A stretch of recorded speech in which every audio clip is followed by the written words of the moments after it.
Hai semuanya, salam sehat selalu ya. Di video kali ini kita akan belajar bareng terkait dengan rangkai kelamin ya atau sex linkage. Jadi gen-gen yang terangkai pada kromosom seks.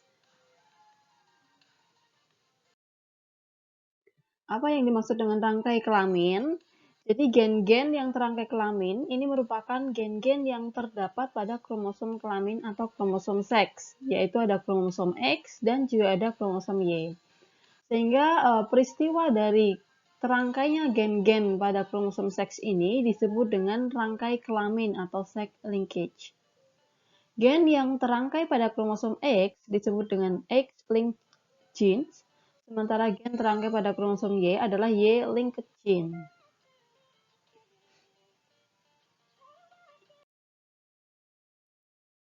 Rangkai kelamin itu sendiri terdapat rangkai kelamin sempurna dan rangkai kelamin tidak sempurna. Kita bisa melihat pada gambar sebelah kanan. Nah, ini menggambarkan kromosom X dan Y, di mana kromosom X di sini yang berwarna biru, sementara kromosom Y itu yang berwarna hitam. Kita bisa melihat pada kromosom X dan Y ini terdapat bagian yang homolog, yaitu bagian bawah. Ya, bagian ini adalah bagian yang homolog, sehingga di kromosom bagian X dan Y yang homolog ini akan terdapat gen-gen yang sama. Sehingga gen-gen yang terdapat pada bagian homolog dari kromosom X dan kromosom Y ini pada kromosom kelamin, maka dikatakan gen-gen yang terangkai tidak sempurna. Sementara gen-gen yang terangkai pada bagian non-homolog dari kromosom X dan Y, misalnya pada kromosom X di bagian yang ini, nah ini berarti gen-gennya terangkai sempurna pada kromosom X. Sementara gen-gen yang ada pada bagian non-homolog dari kromosom Y di sini, nah ini berarti gen-gennya terangkai sempurna pada kromosom Y, atau kita sebut juga sebagai gen Hollandrick. Nah, ini menggambarkan secara skematis kromosom X dan Y, di mana pada bagian yang homolog di sini terdapat gen-gen yang sama yang digambarkan dengan corak dan warna yang sama.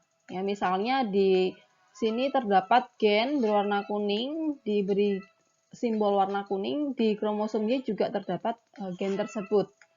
Di kromosom X terdapat gen yang berwarna merah di sini disimbolkan dengan warna merah. Pada kromosom Y juga terdapat gen tersebut. Berbeda dengan area non-homolog di bagian atas sini ya, terdapat gen-gen yang berbeda. Sehingga pada kromosom X membawa gen yang berbeda, pada kromosom Y nanti juga akan membawa gen yang berbeda juga. Untuk yang pertama, kita akan mempelajari gen yang terangkai pada kromosom seks, yaitu untuk rangkai kelamin pada Drosophila. Jadi awal mulanya dulu Morgan melakukan percobaan dengan lalat Drosophila melanogaster dan mendapatkan lalat bermata putih atau lalat mutan. Nah, lalat mutan ini berarti kan sudah mengalami perubahan dari wild type-nya. Sementara untuk yang lalat normalnya atau yang wild type-nya itu adalah lalat bermata merah. Nah, lalat jantan bermata putih kemudian dikawinkan oleh Morgan dengan lalat betina berwarna merah. Kemudian semua keturunannya itu ternyata menghasilkan lalat bermata merah, baik yang jantan maupun yang betina.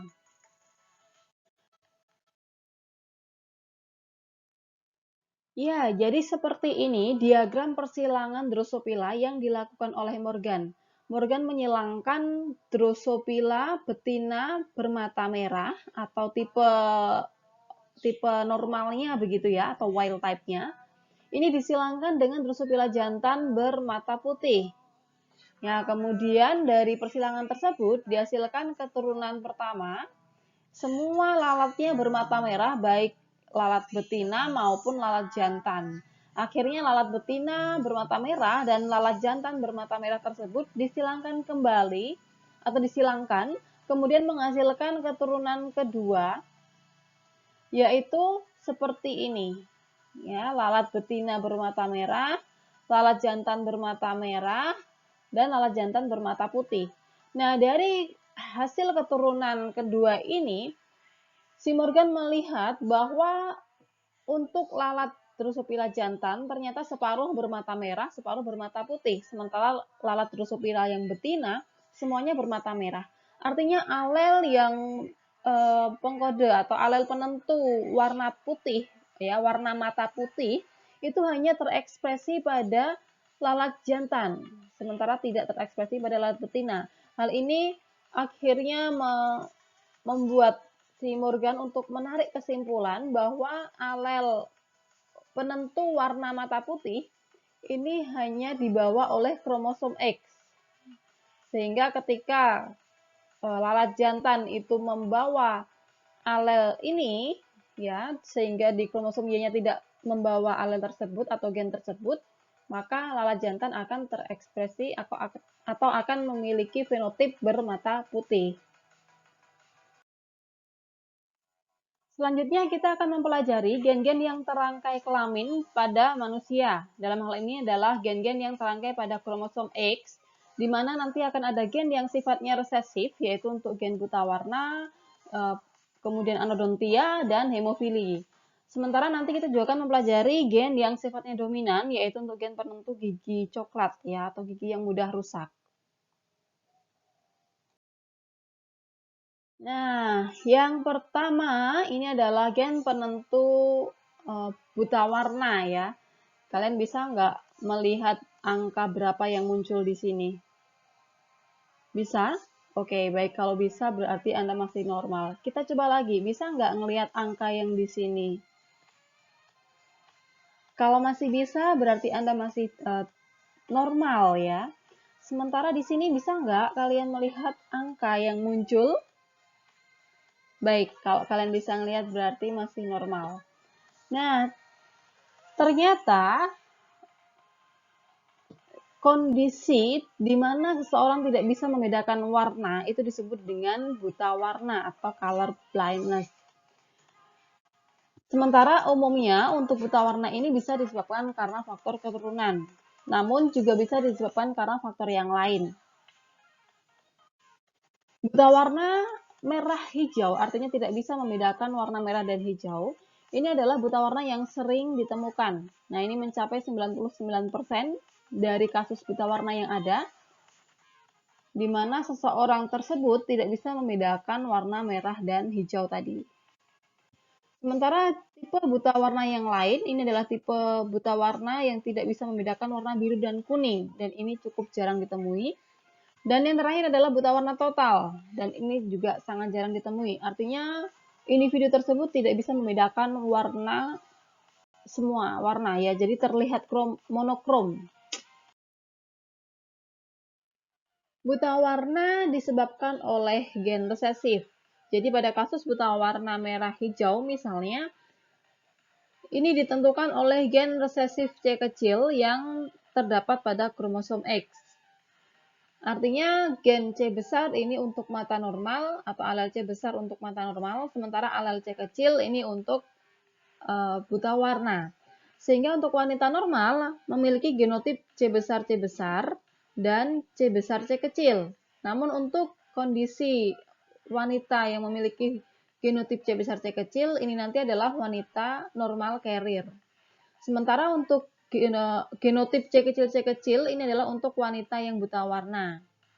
Sementara untuk laki-laki, karena gen buta warna atau gen C ini dibawa oleh kromosom X, maka pada laki-laki hanya akan tertulis satu saja. Seperti ini misalnya, pada laki-laki normal dia akan membawa gen C besar sehingga dituliskan sebagai C besar strip. Artinya yang strip di sini adalah kromosom Y karena dia tidak membawa gen buta warna sehingga hanya dituliskan satu kali saja. Ini untuk yang laki-laki normal. Sementara untuk laki-laki buta warna nanti dituliskan genotipnya yaitu adalah C kecil strip.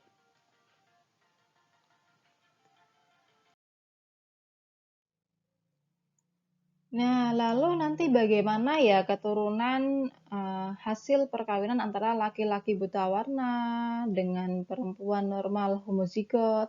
Kemudian bagaimana keturunan laki-laki normal dengan perempuan buta warna?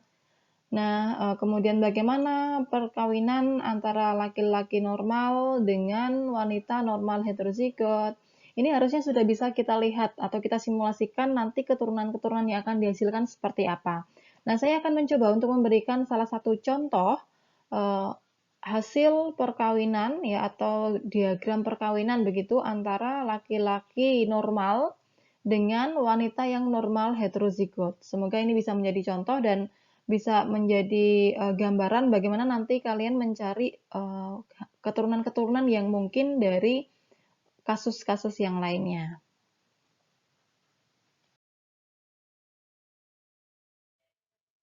Nah, ini adalah diagram persilangan antara perempuan normal atau di sini adalah normal heterozigot, ya, normal carrier, menikah atau melakukan perkawinan dengan laki-laki normal.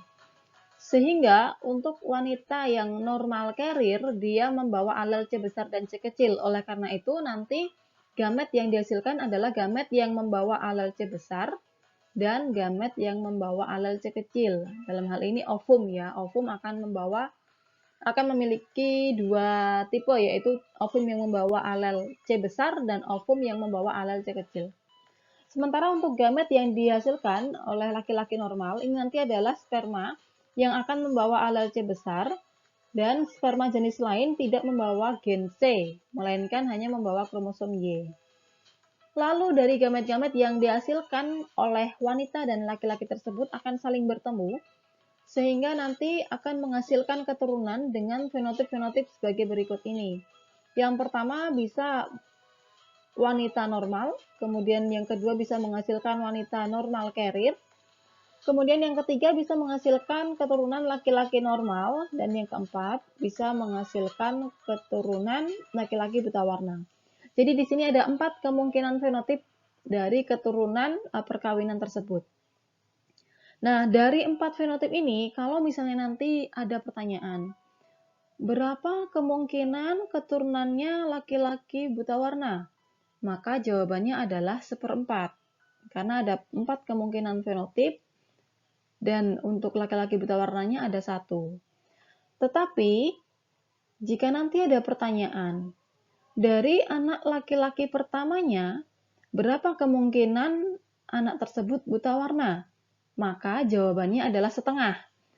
Karena kita hanya melihat dari sisi anak laki-lakinya saja. Karena pertanyaannya tadi adalah ketika anak laki-laki pertama itu dihasilkan oleh perkawinan tersebut, berapa keturunan atau berapa probabilitas dari anak laki-laki pertamanya itu adalah buta warna. Maka kita hanya melihat dari sisi keturunan anak laki-lakinya saja, di mana dari sini kita bisa melihat bahwa kemungkinan akan ada anak laki-laki normal dan kemungkinan ada anak laki-laki buta warna, sehingga di sini 1/2 ya, oleh karena itu setengah probabilitasnya. Selanjutnya adalah anodontia. Anodontia ini adalah kondisi di mana seseorang tidak memiliki gigi seumur hidupnya sejak lahir karena orang tersebut atau penderita anodontia ini tidak memiliki benih gigi pada tulang rahangnya. Nah, anodontia ini disebabkan oleh gen resesif yang terdapat pada kromosom X yang disimbolkan dengan huruf A, di mana untuk A besar itu adalah gigi normal atau artinya bisa tumbuh gigi begitu. Sementara yang A kecil itu untuk yang anodontia atau tidak tumbuh gigi.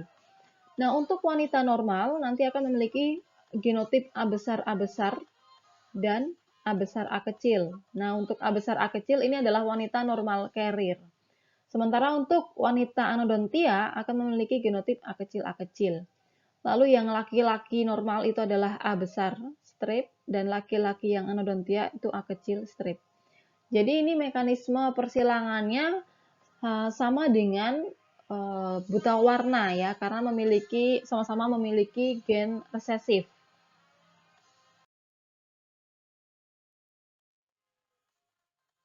Nah, ini adalah diagram perkawinan antara perempuan normal homozigot dengan laki-laki anodontia.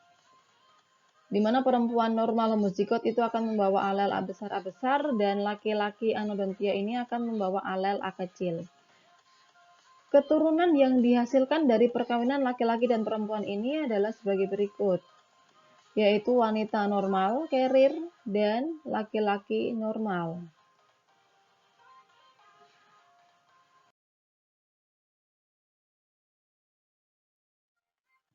Selanjutnya adalah hemofili, di mana seseorang yang menderita hemofili, maka ketika orang tersebut terluka, maka darahnya akan sukar membeku. Pada kondisi normal, darah akan membeku dengan cepat, kurang lebih 5-7 menit, bahkan ada yang kurang dari waktu ini. Sementara pada penderita hemofili, ini darah akan membeku antara 50 sampai dengan 2 jam, dan ini merupakan waktu yang cukup lama.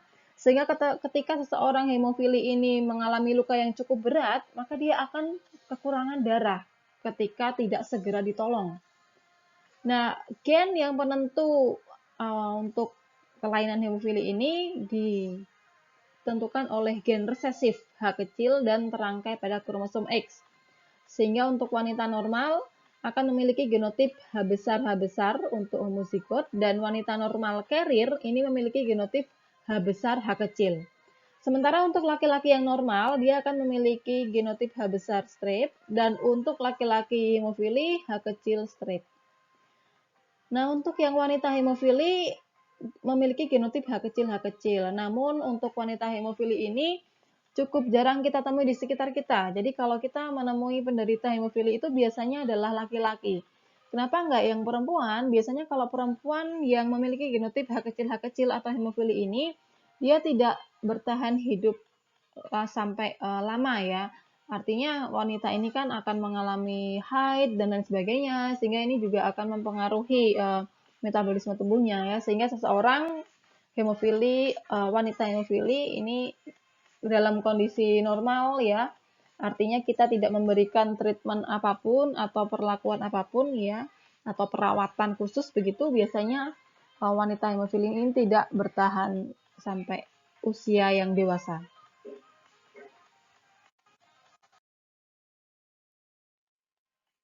Jadi ini kondisi hemofili itu terdapat 3 tipe, di mana yang pertama adalah tipe hemofili A, yaitu tidak memiliki anti-hemofilia globulin, yang merupakan salah satu faktor pembekuan darah.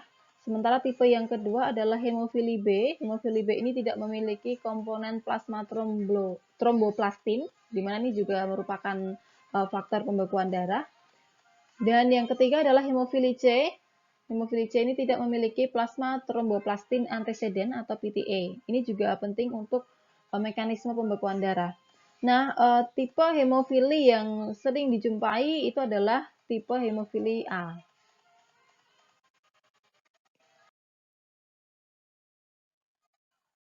Ini ketiga tipe hemofili yang tadi, yaitu hemofili A, di mana merupakan 80% dari kasus hemofili yang ada. Sementara hemofili B ini juga sering disebut dengan penyakit Christmas ya, di mana hemofili B ini tidak memiliki tromboplastin ya pada plasma darah. Sementara yang hemofili C ini kekurangan PTA, dan ini juga disebabkan oleh gen resesif. Sementara untuk yang hemofili C ini disebabkan oleh gen resesif pada autosom. Yang kita pelajari di sini adalah hemofili A. Hemofili A di sini dikode oleh gen yang terdapat pada kromosom X dan bersifat resesif. Nah, ini skematis ya, gambaran skematis ketika seorang wanita normal carrier menikah dengan laki-laki normal, begitu. Maka keturunan yang dihasilkan ini akan memungkinkan ya seorang wanita normal carrier, laki-laki normal, dan ada kemungkinan laki-laki hemofili.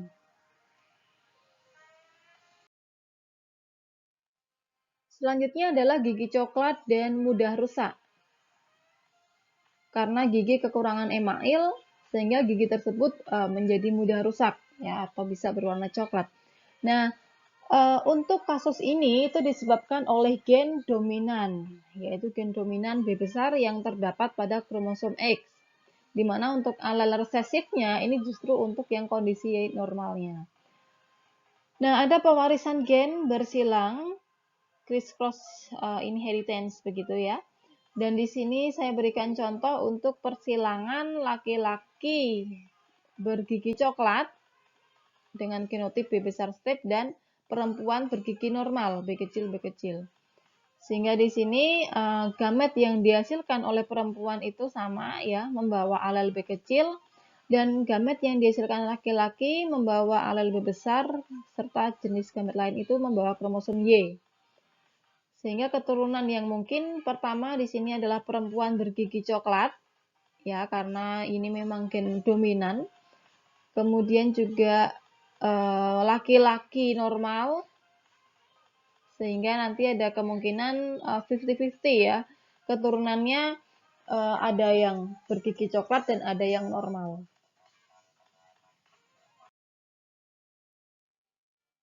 Nah, selanjutnya ada latihan soal nih buat kalian untuk menguji apakah pemahaman kalian sudah cukup baik ataukah belum terkait dengan materi ini. Di sini ada satu kasus, silakan nanti bisa dikerjakan, kemudian nanti akan kita cross check jawabannya apakah jawaban kalian sudah betul atau belum. Baik, sampai di sini untuk materi gen yang terpaut pada kromosom X. Kita akan lanjutkan materi berikutnya di video selanjutnya, masih terkait dengan gen yang terpaut pada kromosom seks. Semoga bermanfaat dan see you in the next video.